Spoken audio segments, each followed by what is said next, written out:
Bonjour, bienvenue dans la série sur les échecs. Donc nous allons voir la défense scandinave qui se joue par E4, D5. C'est une sortie très ambitieuse qui était à la mode et tout à fait dans l'esprit du jeu à ce qu'on appelle l'époque romantique, c'est-à-dire au 19e siècle, où à l'époque où la théorie était moins élaborée et les techniques défensives moins complètes. Moins maîtrisé. Et donc, le style était plutôt souvent un jeu d'attaque. Et donc, ce coup correspond bien à ce type d'esprit. L'idée des Noirs est de mobiliser rapidement les dames pour effectuer le grand roc. Mais, on peut le dire, c'est uniquement avec l'accord des Blancs. Ceux-ci peuvent réagir et ils peuvent prendre l'initiative. Cette ouverture est devenue extrêmement rare. Vous pouvez toujours la rencontrer. Si vous jouez E4, vous pouvez toujours tomber sur D5. Non, donc autant connaître au moins un peu. Alors, E prend D5. Dame prend D5. Ça, c'est ce qu'on appelle la variante classique. Nous en verrons une autre après. Et dans cette position, la dame est quand même fortement exposée. Et donc, cavalier C3 permet de mobiliser une pièce tout en gagnant un temps, puisque la dame doit se retirer. Alors, dame D8 serait évidemment beaucoup trop passif, et donc le bon coup c'est dame A5. On peut dire que c'est le moindre mal. En A5, elle est relativement bien placée et relativement plus difficile à attaquer.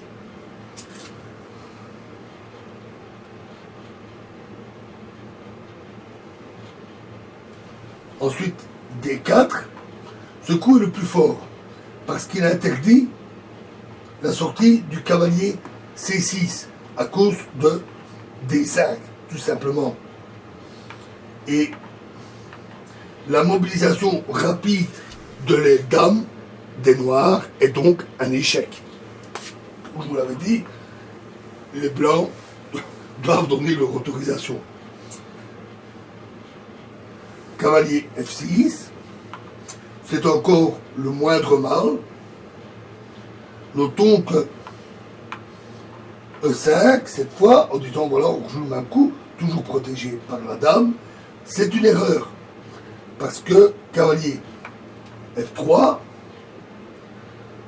fou G4 pour clouer, fou E2, D2, pardon, fou D2, qui est le bon coup, parce qu'il menace d'attaquer la dame simplement en bougeant le cavalier. E prend D4.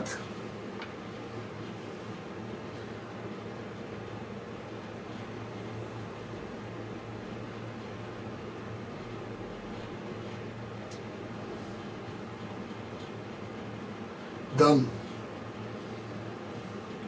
E2. Échec, donc évidemment là, les Noirs doivent réagir aussi. Cavalier E7. Et ici, cavalier B5. Protégé par la dame, et la dame est attaquée. Dame B6. Et alors, dame E5.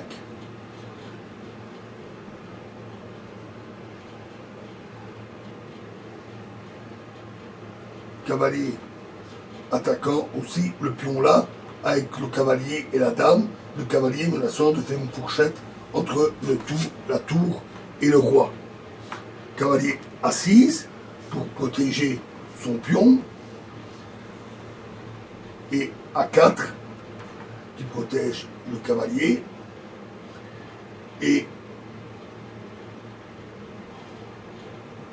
avec à ce stade un avantage blanc absolument considérable. Donc le coup E5 était vraiment une grosse erreur. Donc, revenons à notre position. La Scandinave est difficile, il y a beaucoup de pièges pour les Noirs. elle ne permet pas d'obtenir vraiment d'avantages et est compliquée, ce qui explique qu'on ne la rencontre pratiquement plus jamais. Madame prend, cavalier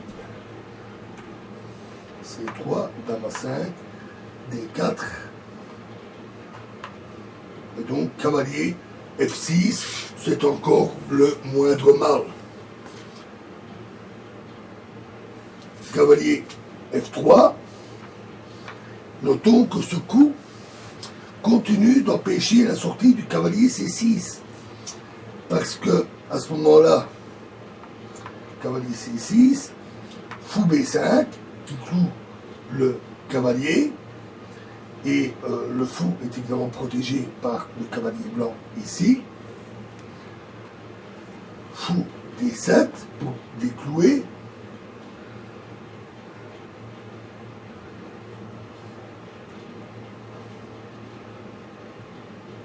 D5 qui attaque le cavalier. Cavalier E5. Cavalier prend E5. Fou prend B5. Fou D2. À nouveau cette menace sur la dame. Et les positions, et dans cette position, les noirs ont vraiment une position très difficile. Très très difficile. Vous voyez, les pièges sont vraiment nombreux.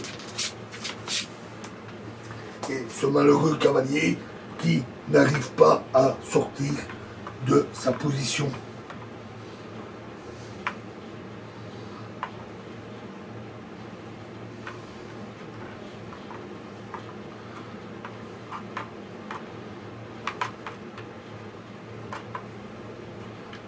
C3, dame à 5,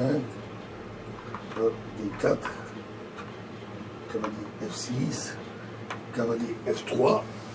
Donc ce malheureux cavalier ne peut toujours pas sortir.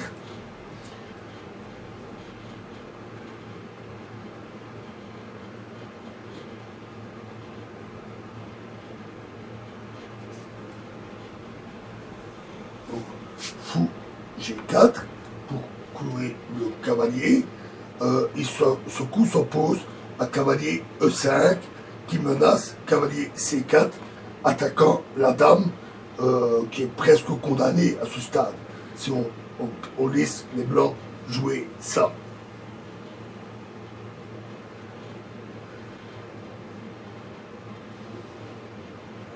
Et ensuite H3, ça c'est le coup le plus fort. On peut bien sûr déclouer par fou E2, mais H3 est beaucoup plus énergique et beaucoup plus énergique que le fou en E2. Fou prend F3, c'est presque obligé.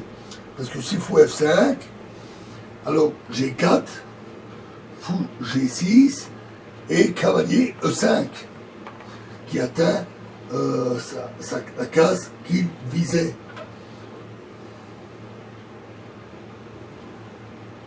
C6 pour ménager une sortie à la dame.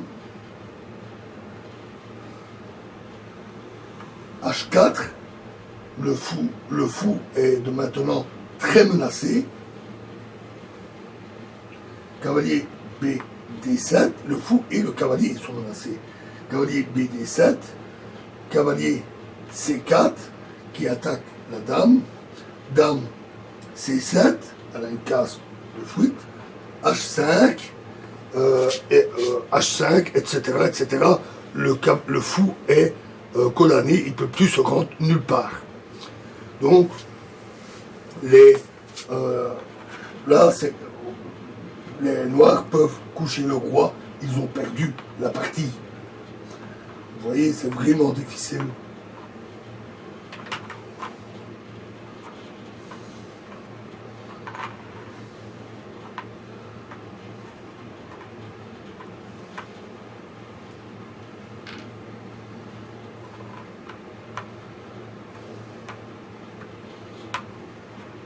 Et donc, fou prend F3 est le seul coup valable.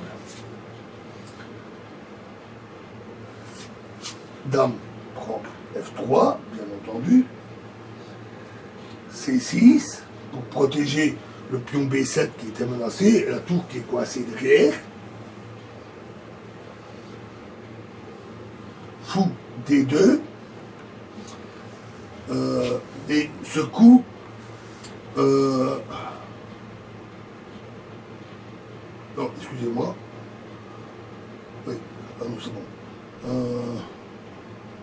Fou D2 prépare le grand roc, le but étant de pouvoir agir à sa guise sur l'aile roi, notamment en avançant les pions. E6, G4. Encore un très grand coup qui empêche le grand roc à cause de la menace G5. Et si après G5, F7 tombe, il est condamné.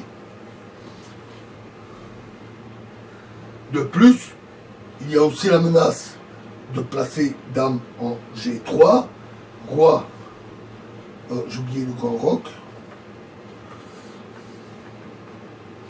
roi en B1 pour protéger ce pion, et cavalier en B5.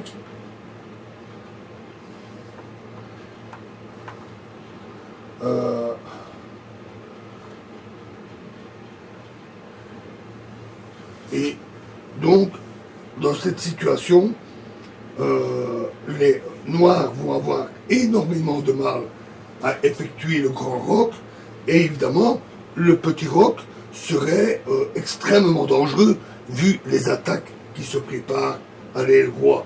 Les Noirs sont presque condamnés à rester au centre. Et donc la supériorité blanche est vraiment évidente. Alors, dans la prochaine vidéo, nous verrons une amélioration de cette défense scandinave et qu'on appelle défense scandinave moderne. Je vous remercie.